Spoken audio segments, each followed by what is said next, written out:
ಬಾಕಿ ಹಣ ಪಾವತಿಗೆ ಆಗ್ರಹಿಸಿ ಸಾರಿಗೆ ಗುತ್ತಿಗೆದಾರರ ಮುಷ್ಕರವನ್ನ ಮಾರ್ಚ್ 6ಕ್ಕೆ ಮಾಡುವುದಕ್ಕೆ ನಿರ್ಧಾರವನ್ನ ಮಾಡಲಾಗಿದೆ. ಈ ಹಿನ್ನೆಲೆ ವಿಜಯನಗರದ ಕ್ಲಬ್ನಲ್ಲಿ ಪೂರ್ವಭಾವಿ ಸಭೆಯನ್ನ ನಡೆಸಲಾಗಿದೆ.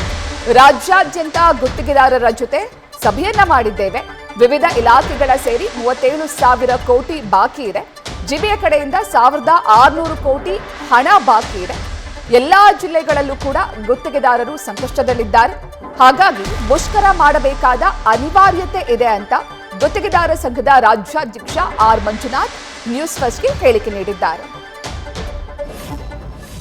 ನಮ್ಮ ಪ್ರಾಬ್ಲಮ್ ಸಾಲ್ವ್ ಆಗೋವರೆಗೂ ನಾವು ಯಾವ ಕಾರಣಕ್ಕೂ ನಾವು ಸ್ಟ್ರೈಕ್ ನ ವಾಪಸ್ ತಗೊಳೋದಿಲ್ಲ. ನಿರಂತರವಾಗಿ ನಾವು ಸ್ಟ್ರೈಕ್ ನಾವು ಏನ್ ಮಾಡ್ತೀವಲ್ಲ ಏಪ್ರಿಲ್ ತಿಂಗಳಲ್ಲಿ, ಸಪೋಸ್ ಈ ತಿಂಗಳಲ್ಲಿ ಏನಾದ್ರು ಅವರು ಆಗ್ಲಿಲ್ಲ ಅಂದ್ರೆ ಏಪ್ರಿಲ್ ತಿಂಗಳಲ್ಲಿ ಅನಿರ್ದಿಷ್ಟಾವಧಿಗೆ ಕೆಲಸ ನಿಲ್ಲಿಸ್ಬಿಟ್ಟು ನಾವು ಸ್ಟ್ರೈಕ್ ಮಾಡುವಂತ ಕೆಲಸ ಮಾಡ್ತೀವಿ ಸರ್. ಆಗ್ತಾ ಇದಾವೆ. ಏನಾಗ್ತಿದೆ ಅಂದ್ರೆ ಅದೆಲ್ಲ ಹೇಳಿದ್ವಲ್ಲ, ಜಂಜಾಟ ಇದು ಎಲ್ಲವೂ ಸಹ ಒಂದು ಕೇಂದ್ರೀಕೃತವಾಗಿದ್ದಾವೆ. ಅಧಿಕಾರಿಗಳೇ ನಮ್ಮ ಕಾಂಟ್ರಾಕ್ಟರ್ಗಳು ಮತ್ತೆ ಜನಪ್ರತಿನಿಧಿಗಳ ಮಧ್ಯದಲ್ಲಿ ಬ್ರಿಡ್ಜ್ ಆಗಿ ನಿಂತ್ಕೊಂತ ಇದ್ದಾರೆ ಅಧಿಕಾರಿಗಳೇ. ಸರ್ ಅದೇ ಈ ವ್ಯವಹಾರ ವಿಚಾರವಾಗಿ ಅವರೇ ಮುಂದೆ ನಿಂತ್ಕೊಂಡು ನಮ್ಗೆ ಕಾಂಟ್ರಾಕ್ಟರ್ಗಳಿಗೆ ಗೈಡ್ ಮಾಡ್ತಾರೆ. ಕಾಂಟ್ರಾಕ್ಟರ್ಗಳಿಗೆ ಇಷ್ಟಲ್ಲಪ್ಪ ಅಷ್ಟು ಅಂತ ಹೇಳೋ ಒಂದು ಕೆಲಸ ಮಾಡ್ತಾರೆ. ಆಮೇಲೆ ಸಿಂಡಿಕೇಟ್ ಮಾಡ್ಕೊಂತಾರೆ. ಅವ್ರಿಗೆ ಬೇಕಾದವರಿಗೆ ಕಾಮಗಾರಿ ಕೊಡುವಂತ ಕೆಲಸ ಮಾಡ್ತಾರೆ.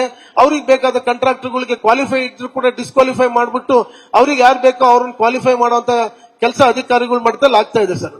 ಈಗ ಸರ್ಕಾರ ಏನೋ ಸಂಧಾನ ಕರೆದ್ರೆ ಹೋಗ್ತೀರಾ ಅಥವಾ ಪ್ರತಿಭಟನೆ ನಿಮಗೆ ಕಂಟಿನ್ಯೂ ಆಗುತ್ತಾ? ಯಾವ ರೀತಿ ಇರುತ್ತೆ? ಇಲ್ಲ ಸರ್, ಈಗ ಸಾಂಕೇತಿಕವಾಗಿ ಮಾರ್ಚ್ ತಿಂಗಳಿರೋದ್ರಿಂದ 5 ಸಣ್ಣ ಕಾಂಟ್ರಾಕ್ಟರ್ಗಳು 5-10 ಲಕ್ಷ ರೂಪಾಯಿ ಟೆಂಡರ್ಗಳು ಪೇಮೆಂಟ್ಗಳು ಬರೋ ತಿಂಗಳಾಗಿರೋದ್ರಿಂದ ನಾವೀಗ ಒಂದು ದಿನ ಮಾತ್ರ ನಾವು ಸ್ಟ್ರೈಕ್ ಮಾಡ್ತಾ ಇದೀವಿ. ಒಂದೇ ದಿನ ಮಾತ್ರ, ಅದೇ 6ನೇ ತಾರೀಕು ಶುಕ್ರವಾರ ಬೆಳಗ್ಗಿಂದ ಸಂಜೆವರೆಗೂ. ಆಮೇಲೆ ನೆಕ್ಸ್ಟ್ ಮಂತ್ ಅಲ್ಲಿ ಕಾರ್ಯಕಾರಿ ಸಮಿತಿ ಸಭೆ ಕರೆದ್ಬಿಟ್ಟು ನಾವು ಅನಿರ್ದಿಷ್ಟಾವಧಿ ಕೆಲಸ ನಿಲ್ಲಿಸುವಂತ ಒಂದು ಕಾರ್ಯಕ್ರಮ ಅನ್ಕೊಂಡಿದೀವಿ. ಇನ್ನೂ ಬಹಳ ಮುಂದುವರೆದು ನಾವು ಮುಖ್ಯಮಂತ್ರಿಗಳ ಕ್ಷೇತ್ರದಿಂದನೇ ನಾವು ಪಾದಯಾತ್ರೆ ಮಾಡಬೇಕು ಅಂತ ಒಂದು ತೀರ್ಮಾನ ತಗೊಂಡಿದೀವಿ. ಯಾವ್ದು ಸಹ 6ನೇ ತಾರೀಕು ನಾವು ಘೋಷಣೆ ಮಾಡ್ತೀವಿ ಸರ್, ಎಲ್ಲ ಸೇರ್ಕೊಂಡ್ಬಿಟ್ಟು. ನೋಡಿ ಸರ್, ಮಾನ್ಯ ಮುಖ್ಯಮಂತ್ರಿಗಳಿಗೆ ಸ್ನೇಹಿತರೆ, ಮಾನ್ಯ ಮುಖ್ಯಮಂತ್ರಿಗಳು ನಮಗೆ ಒಂದು ಸಭೆ ಕರೆದ್ರೆ ನಿಮ್ಮ ಮುಖಾಂತರ ಎಲ್ಲ ಜಿಲ್ಲೆಯಲ್ಲಿ ಒಬ್ರು ಇಬ್ರು ಇರೋರ್ನ ನಾನು ಹೇಳಲಿಕ್ಕೆ ತಯಾರಿದ್ದೀವಿ ಸ್ವಾಮಿ. ಅದಕ್ಕೆ ಏನ್ ಗೊತ್ತಾ, ಪೇಮೆಂಟ್ಗಳೇ ಆಗಿರ್ಬೋದು, ಎಲ್ಲ ವಿಚಾರಗಳೇ ಆಗಿರ್ಬೋದು, ಯಾವ್ಯಾವ ಡಿಪಾರ್ಟ್ಮೆಂಟ್ ನಲ್ಲಿ ಏನೇನು ಅನ್ನೋದಾಗ್ಬೋದು, ಇವತ್ತೇ ಮಾನ್ಯ ಮುಖ್ಯಮಂತ್ರಿಗಳಿಗೆ ಪ್ರೆಸರ್ ಮಾಡಿ ಅವ್ರು ನಮ್ಮನ್ನು ಕರೆದ್ರೆ ನಿಮ್ಮ ಮುಖಾಂತರನೇ ಒಂದೊಂದು ಜಿಲ್ಲೆಗೆ ಯಾರ್ಯಾರು ಅಂತ ಹೇಳಿ ಹೇಳಲಿಕ್ಕೆ ನಾವು ಬದ್ಧವಾಗಿದ್ದೀವಿ ಸರ್. ಅದಕ್ಕೆಲ್ಲರೂ ಸಾಕ್ಷಿ ಸಿಗುತ್ತೆ ಸರ್. ನಾವು ಹಿಂದೆಲ್ಲ ನೋಡಿದ್ರಲ್ಲ, ಇವು ನಮ್ಕಿನ ಚೆನ್ನಾಗಿ ನಿಮ್ಗೆ ಗೊತ್ತು. ನಾವೇನಾದ್ರು ಕೊಡೋದು ತಗೊಳೋದಕ್ಕೆಲ್ಲರೂ ಸಾಕ್ಷಿ ಕೊಡಕ್ಕಾಗುತ್ತಾ ಸರ್? ಹೌದು ಸರ್.